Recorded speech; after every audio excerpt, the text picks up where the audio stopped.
Hello, it's Jim McCue again. I am still on the fjord system in southern Chile. I'm on the Zandam, Holland, America, and it's a beautiful cruise. We're heading down the fjord system here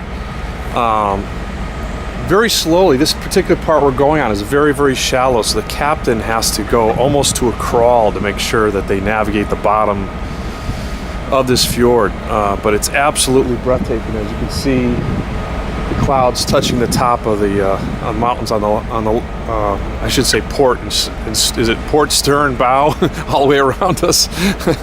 But it's absolutely beautiful. We're having a great day. It's just been so wonderful. The sights and the lack of sounds mostly. Earlier today, I did get a chance to see a couple of whales. I'm not sure what kind of whales they were, but they were kind of flopping around alongside the ship, and it was really cool. It's always cool when you see a whale. I love it.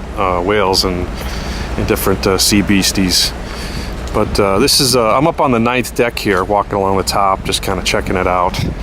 And I'll try to get some more shots from the bow. That's one of the cool things is they open up the bow for the passengers to get out, take pictures, and check out the sights, which are really there's almost so many sights here that you can't take them all in. It's just so beautiful, and you got to dress for it. It's a little bit damp and and cool.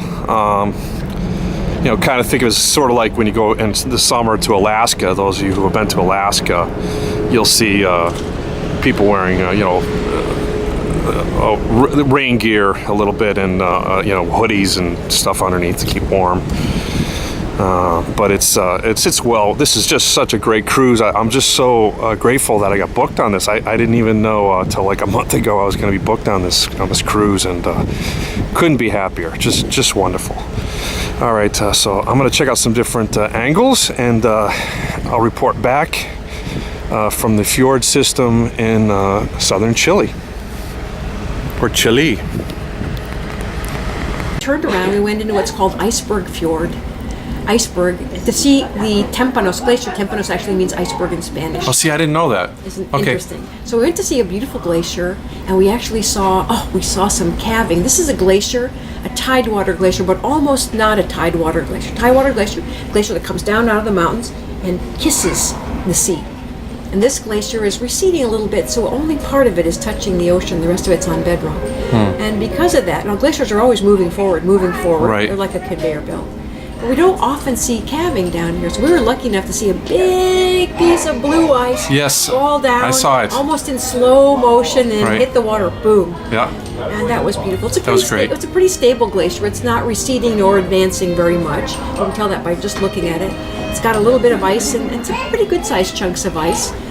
Some ice pieces that we could call growlers, that are ice pieces that are about the size of a piano floating around. Right. And they growl because of the oxygen in them and melting or something? They growl because they just kind of moaning and groaning. Okay. Right? The rest of the ice was little pieces of ice we call brash ice. It's like ice cubes in the water. It was a beautiful day. I couldn't get enough of it. We had a little rain, but still it makes it more mysterious. It's kind of cool. Yeah, I put on my little. I actually had seen the glaciers in some of the glaciers in Alaska, and had my little Alaskan coat. Right, good. So I was ready for it. And what's nice about today, a little bit overcast, is it makes the glaciers look more blue. On a very bright day, the glaciers look a little bit washed out. Oh, okay. And so this was a really nice day. What do you suggest people, like, things they might forget to pack when they're coming to see the glaciers and stuff? It's summer down here, but it's not warm. It's a little bit like Alaska. People think, it's summer, but it's not. The temperatures tend to range between maybe a low of about 48, 50 degrees Fahrenheit, up to a high of barely touching 70, usually in the middle 60s. So people forget to bring sweaters. My ideal clothing is a fleece jacket with a raincoat on top of it. And you have wind. That sounds about right. Wind and water, and there you are. Maybe a hat and mittens, because it tends to be windy down here. Okay. And not so much hiking boots, but just some good sturdy shoes to walk around the deck. That sounds like a good good assessment. Now, what are we going to see tomorrow? Well, tomorrow we're going to continue cruising in these beautiful Chilean fjords. We're going to see a shipwreck with its butt out in the air. It's a different kind of shipwreck that we saw today. And we're going to butt is the Greek word for stern, right? Yes, that's right. That's right. And we're going to see. We're going to go through. I was actually going to ask you. A lot of these things have Greek names. It's a Greek word for. The ship we saw today was the Captain Leonidas. Leonidas, who was the famous warrior, right? That's right. Yeah. That's good that you should know that. Yeah. Right. A lot of people don't. Yeah. Right. It was a Greek captain, a Greek shipping company. Interesting. That's why. And they maybe explored these parts, or we don't know. We don't think the Greeks have come over here, but we don't know. Okay. Okay. So I interrupted you. I'm sorry. No, that's okay. Well, tomorrow we're going through the shallowest point that we'll go through all cruise, and people think it's going to be this big, this narrow place we're going to go through, but it's not. It's a wide channel with a very narrow spot in the middle, and we have to go right through it. The only spot we can get through, and so we have 2 channel markers, and we aim. It's like a video game. We aim right through the middle of them. We always have everybody jump at the last minute so we can get over that last little rock. Through, right? So we're going to go that tomorrow. We'll just continue sailing in the Chilean Fjords. It's very beautiful. With lots of waterfalls, some little glaciers, and. Okay, I just want to thank Holland America for giving me the gig, and that was Wallace Hutton, who was the expert and guide on the MS Sandeem on Holland America.